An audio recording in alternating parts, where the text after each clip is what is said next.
Career planner for banking and SSC. Career planner पूर्वी भारत में सर्वाधिक रिजल्ट देने वाला संस्थान। आप सभी का स्वागत है सीपी के डिजिटल प्लेटफॉर्म पर। मैं प्रकाश। जैसा कि आप जानते हैं कि आने वाले एग्जाम को देखते हुए हम लोग कुछ डिफरेंट टाइप्स लेकर आते हैं, तो आइए उन्हीं टाइप्स में बातचीत करते हैं। और हाँ, आप लोगों का भी जो पर्सनल डाउट्स होगा, मान लेते हैं आप कोई मॉक देते हैं या कुछ भी देते हैं, उसमें जो भी पर्सनल डाउट्स होगा आप कमेंट सेगमेंट में वो डाउट का क्वेश्चन का फोटो आप स्टिच कर दीजिएगा, तो हम निश्चित है अगली बार उसी क्वेश्चन को डील कर दिया करेंगे। तो आप लोगों का जो भी डाउट रहा करे आप कमेंट सेगमेंट में डाल दीजिएगा, हम उस डाउट पे बातचीत कर लेंगे। तो चलिए आज का सबसे पहला टाइप देखते हैं। ये कह रहा कि स्पीड्स ऑफ टू ट्रेन जो है वो रेशियो में दिया गया है 7:9। फिर क्वेश्चन कहता है, फिर क्वेश्चन कह रहा हमारा कि ये जो स्पीड दिया गया है ये 7:9 है, और अब कह रहा है कि ये अपोजिट डायरेक्शन में मूव करते हैं एक दूसरे को, और फर्स्ट ट्रेन ने क्रॉस किया है पोल को 4 सेकंड में, जबकि दूसरे ने क्रॉस किया है 6 सेकंड में। तो जब ये एक दूसरे को क्रॉस करेंगे तो कितना समय लेंगे, आपको ये समय बताना है कि एक दूसरे को क्रॉस करने में इन्हें कितना समय लगेगा, ये बताइए। इस टाइप में ख्याल बस ये रखना है कि हमें जिस चीज की जरूरत है, हमें जिस चीज की जरूरत है उसको कभी भी रेशियो में ना लिखा जाए, क्योंकि अगर हम उसे रेशियो में लिख देंगे तो आप भी जानते हैं कि उसे यूनिट कैंसिल हो जाएगा, और अगर यूनिट कैंसिल हो जाएगा तो जो आपके ऑप्शंस में यूनिट मौजूद है सेकंड्स, वो नहीं रह जाएंगे। इसलिए प्लीज इस टाइप में ख्याल से रखिएगा कि जब कभी भी ऐसा टाइप आपको दे तो बात साफ है, आप लिख सकते हैं कि हमारा स्पीड क्या दिया गया है। तो हमारा स्पीड दिया गया है ट्रेन 1 एंड ट्रेन 2 का, ट्रेन 2 का स्पीड दिया है पहला लाइन से 7:9। तो हमने तो स्पीड को रेशियो में लिखा, लेकिन हम टाइम को रेशियो में नहीं लिखेंगे। हम टाइम को रेशियो में क्यों नहीं लिखेंगे? क्योंकि आप भी जानते हैं कि आज हमें टाइम का ही डिमांड है, और अगर ये जो टाइम 4 सेकंड है पहले का और ये जो टाइम है दूसरे का 6 सेकंड, अगर इसे हम रेशियो में लिख देंगे तो बात साफ है, सेकंड से सेकंड यूनिट कैंसिल हो जाएगा, और अगर यूनिट कैंसिल हो जाएगा तो आपका जो ऑप्शन में मौजूद यूनिट है वो आपके आंसर में नहीं आ पाएगा, तब आपका आंसर यूनिटलेस हो जाएगा। इसलिए प्लीज इस टाइप को ख्याल में इसलिए रखिएगा कि हमें जिस चीज की डिमांड हो हम उसे रेशियो में नहीं लिखेंगे, क्योंकि अगर उसे रेशियो में लिखेंगे तो यूनिट कैंसिल हो जाएगा, तो आपका परिणाम यूनिटलेस आएगा, जबकि आपको यूनिट की जरूरत है। तो यही बात इस टाइप का ट्विस्ट था, इसे ख्याल में रखिएगा। अब आप खुद हमें बताइए, लेंथ को ही हम लोग डिस्टेंस कहते हैं, लेंथ को ही हम लोग डिस्टेंस कहते हैं आमतौर पे। तो बताइए डिस्टेंस कैसे निकलता है, स्पीड इनटू टाइम। तो आप बताइए स्पीड 7 है, टाइम 4 है, तो टाइम कितना लेंथ होगा 28, और चूंकि आपकी स्पीड रेशियो में है, यूनिटलेस है, इसीलिए डिस्टेंस में कोई भी यूनिट मेंशन मत कीजिएगा। लेकिन याद रहे जब एक बार आपने कॉमा दे दिया है तो उससे जो भी अटैचमेंट्स आएंगे वो सारे के सारे कॉमा में ही लिखा कीजिएगा। फिर आप मुझे बताइए अगले का स्पीड 9 है, अगले का टाइम 6 है, तो 9 6 क्या होगा 54, और एक बार आपने कॉमा दे दिया है तो उसके बाद जो भी कंक्लूजन्स आएंगे वो कॉमा में ही आएंगे, ये ख्याल में रखिएगा। अब आप हमें खुद बताइए कि हमें टाइम क्या निकालना है। तो आज क्वेश्चन ने बोला है कि हमें टाइम निकालना है इन अपोजिट डायरेक्शन, क्योंकि आपको याद होगा ये लोग अपोजिट डायरेक्शन में दौड़ रहे थे, तो इन अपोजिट डायरेक्शन टाइम निकालना है, in opposite direction each other. मुझे टाइम निकालना है in opposite direction each other, तो अपोजिट डायरेक्शन में ईच अदर का टाइम निकालना है। तो अगर मुझे ईच अदर का टाइम निकालना है तो बस साफ है, याद रखिएगा कि ट्रेन में जिसने जिसको भी क्रॉस किया है उनकी लंबाइयां हमेशा ऐड होती हैं, क्योंकि आपको भी पता होगा कि टाइम कैसे निकलता है, डिस्टेंस बाय स्पीड। टाइम कैसे निकलता है, डिस्टेंस बाय स्पीड। और ट्रेन टॉपिक की सबसे अच्छी खासियत यह है कि जिसने जिसको भी क्रॉस किया है उनकी लंबाइयां ऐड होती है। तो आप जानते हैं ये ईच अदर को क्रॉस कर रहे हैं, अगर ये ईच अदर को क्रॉस कर रहे हैं इसका क्या मतलब है, ये एक दूसरे को क्रॉस कर रहे हैं, मतलब इनके एक दूसरे के लंबाई क्या हो जाएंगे, ऐड हो जाएंगे। तो आप बताइए इसमें पहला का लंबाई क्या है 28, और दूसरे का लंबाई क्या है, तो आप देख सकते हैं दूसरे का लंबाई है 54, और आप जानते हैं अपोजिट डायरेक्शन है तो स्पीड भी क्या होगा, ऐड हो जाएगा। तो बताइए एक का स्पीड क्या दिया है 7 और दूसरे का स्पीड क्या दिया गया है 9, ये स्पीड भी आपस में क्या हो जाएंगे, ऐड हो जाएंगे। स्पीड ऐड क्यों हो रहा है, क्योंकि ये अपोजिट डायरेक्शन है। अगर यहीं बोला गया रहता कि ये सेम डायरेक्शन होता तो स्पीड क्या हो जाता, माइनस हो जाता। और ट्रेन टॉपिक में याद रखिएगा जिसने जिसको भी क्रॉस किया है उनकी लंबाइयां क्या होती है, ऐड होती हैं। अब आप खुद हमें बताइए इन दोनों को अगर आप जोड़ेंगे तो यह हमें क्या देगा। तो आप सभी जानते हैं इन्हें जोड़ने पर 82 हो जाएगा, और बताइए 82 में हमें कितने से डिवाइड देना है 16 से डिवाइड देना है तो बताइए 2 से कटेगा तो क्या होगा 41/8 होगा, और 41/8 को आप क्या बोलिएगा 5/1/8 सेकंड। तो आप कह दीजिएगा कि जब एक दूसरे को अपोजिट डायरेक्शन में ये क्रॉस करेंगे तो कितना सेकंड्स लगेगा 5/1/8। प्लीज इस टाइप को इसलिए ख्याल में रखिएगा क्योंकि कभी कभार होता है हम लोग बिना रेशियो में लिखे बना लेते हैं, और कभी कभार हम लोग जो प्रेशर में रहते हैं तो हम लोग रेशियो में लिख देते हैं टाइम को, और जैसे ही टाइम को रेशियो में लिख देते हैं हमारा आंसर नहीं आ पाता है। क्यों नहीं आ पाता है? क्योंकि अगर हमें यूनिट की जरूरत है तो बात साफ है, हम उसे कॉमा में लिखेंगे, क्योंकि जैसे ही उसे आप रेशियो में लिख दीजिएगा वो यूनिटलेस हो जाएगा। तो प्लीज इस टाइप को अच्छे से समझिएगा। आइए अगली टाइप को देखते हैं।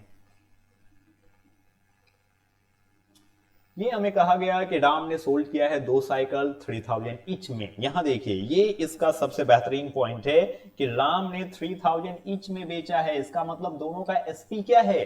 सेम है। आप कह सकते हैं कि दोनों का एसपी सेम है, एसपी सेम है। लैंग्वेज को अच्छे से पढ़िएगा। क्वेश्चन ने बोला है कि राम ने बेचा है 3000 ईच, तो 3000 ईच का क्या मतलब हुआ कि उसने पहला को भी 3000 में बेचा और उसने दूसरा को भी 3000 में बेचा। इसका मतलब दोनों का एसपी क्या है? सेम है। यही इस पहला लाइन का कंक्लूजन है। तो प्लीज लैंग्वेज को अच्छे से अंडरस्टूड कीजिएगा। फिर आगे क्वेश्चन ने कहता है कि ही sold one of them at a loss of 10%। उसने उसमें से एक को 10% लॉस पर बेचा है। उसने एक को 10% लॉस पे बेचा है, जबकि अब क्वेश्चन कह रहा है कि वो अदर पे कितना परसेंट का प्रॉफिट बनाएगा, जबकि उसे ओवरऑल बिजनेस पे नो प्रॉफिट नो लॉस होता है। ये इसका सबसे अच्छा पॉइंट है कि ओवरऑल बिजनेस पे नो प्रॉफिट नो लॉस हो रहा है। तो आप देख सकते हैं यहां एसपी सेम है, तो कंडीशन बस ये है कि हमें एसपी को सेम बनाना है, हमें एसपी को सेम बनाना है। अब आप मुझे बस इतना बताइए कि पहला बिजनेस पे क्या हुआ है। तो याद रहे, अगर मुझे जवाब परसेंट में चाहिए, अगर हमें जवाब परसेंट में चाहिए तो हमें क्वेश्चन में दिए गए कैश से कोई मतलब नहीं है। यहां पर जो आपका 3000 दिया गया है इससे कोई माने मतलब नहीं है। वैसे आप 3000 का इस्तेमाल करके भी बना सकते हैं, लेकिन यहां 3000 का कोई नीड नहीं है। क्यों? क्योंकि हमें जरूरत अगर परसेंटेज में निकालनी है तो बात साफ है, हम आर्ग्यूमेंट भी किसमें कर लिया करेंगे? परसेंट में कर लेंगे। हमें कैश में दिए गए डेटा से कोई मतलब नहीं। वैसे आप कैश की मदद लेकर भी बना सकते, लेकिन यहां उसकी नीड नहीं है। अब आप मुझे बस इतना बताइए कि हमने पहले सामान पे क्या किया। तो क्वेश्चन ने क्लियरली बोला है कि मैंने पहले सामान पे 10% लॉस अर्न किया है। 10% लॉस का क्या मतलब है? -1/10। मैंने 10% को फ्रैक्शन में लिखा, तो 10% लॉस को आप क्या लिखिएगा? -1/10। आप जानते हैं -1/10 का क्या मतलब है? तो -1/10 का मतलब है कि ये 10 सीपी है, 10 सीपी है। याद रखिएगा प्रॉफिट एंड लॉस सीपी पर होता है, इसीलिए जैसे ही आप परसेंटेज को फ्रैक्शन में बदलिएगा तो जो डिनोमिनेटर होगा वो सीपी होगा। ये -1 लॉस है, तो अब आप खुद से सवाल कीजिए कि 10 सीपी है, एक लॉस है, तो बताइए हमारा एसपी क्या रहा होगा? तो आप कह सकते हैं कि हमारा एसपी 9 रहा होगा। हमारा एसपी क्या रहा होगा?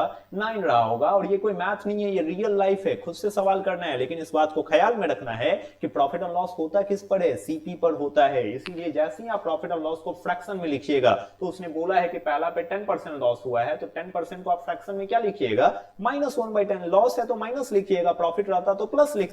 तो आप कह सकते हैं -1/10 है। तो जैसे ही आपने उसे फ्रैक्शन में लिखा तो जो डिनोमिनेटर होगा वो सीपी होगा, ऊपर वाला हमारा लॉस होगा। तो आप कह सकते हैं हमारा सीपी 10 है, लॉस 1 है। तो आप बताइए 10 में खरीदे हैं, एक का लॉस हो रहा है, तो बेचे कितना में होंगे? तो स्वाभाविक है बेचे 9 ही में ना रहे होंगे। और आप जानते हैं, आपने खुद बोला है कि हमारा एसपी सेम है, इसका मतलब साफ है कि ऑन सेकंड आर्टिकल, तो सेकंड आर्टिकल पे भी एसपी क्या रहा होगा? तो जो मेरा पहला का एसपी आया है वही सेकंड आर्टिकल का भी एसपी होगा। तो बात साफ है, पहला का एसपी 9 लाए हैं तो दूसरा का एसपी भी क्या होगा? 9 होगा। और आप जानते हैं क्वेश्चन ने बोला है no profit no loss. No profit no loss का क्या मतलब हुआ? तो नो प्रॉफिट नो लॉस का परसेंटेज में मतलब होता है 0%। नो प्रॉफिट नो लॉस का परसेंटेज में मतलब होता है 0%, लेकिन कैश में मतलब होता है कि जितना पहले पे लॉस किए होंगे उतना ही दूसरे पर क्या किए होंगे? प्रॉफिट कमाए होंगे। तो आप मुझे बताइए पहला पे मैंने कितने का लॉस किया है? माइनस में 1 कमाया है, तो निश्चित है दूसरा पे मैं क्या किया होगा? प्लस में 1 कमाया होगा। तब ना हम कह सकते हैं कि ओवरऑल ट्रांजैक्शन में नो प्रॉफिट नो लॉस हुआ है। नो प्रॉफिट नो लॉस का कैश में क्या मतलब है? तो नो प्रॉफिट नो लॉस का मतलब है कि पहला पर जितना माइनस किए हैं दूसरा पे उतना ही प्लस किए हैं। अगर पहला पे -1 किए हैं तो दूसरा पे +1 किए हैं, तभी तो आप कह सकते हैं कि ओवरऑल क्या हुआ है? कुछ भी नहीं हुआ है, न्यूट्रल रह गए हैं। तो कहने का मतलब साफ है, पहला पे -1 हो रहा है तो दूसरा पे पक्का क्या हो रहा होगा?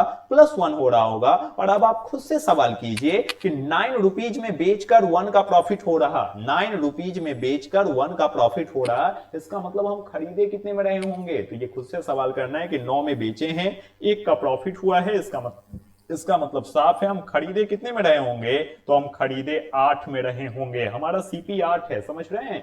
ये सीपी का कोई फॉर्मूला नहीं होता है, एसपी माइनस प्रॉफिट, ये कोई फॉर्मूला नहीं है। आप इसे रियल लाइफ से कनेक्ट कीजिएगा, खुद से सवाल कीजिएगा कि हमने 9 में बेचा है और 1 का मुझे प्रॉफिट हुआ है, तो 9 रुपए में बेचने के बाद मुझे 1 का प्रॉफिट हो रहा है, इसका मतलब साफ है हम खरीदे कितना में रहे होंगे?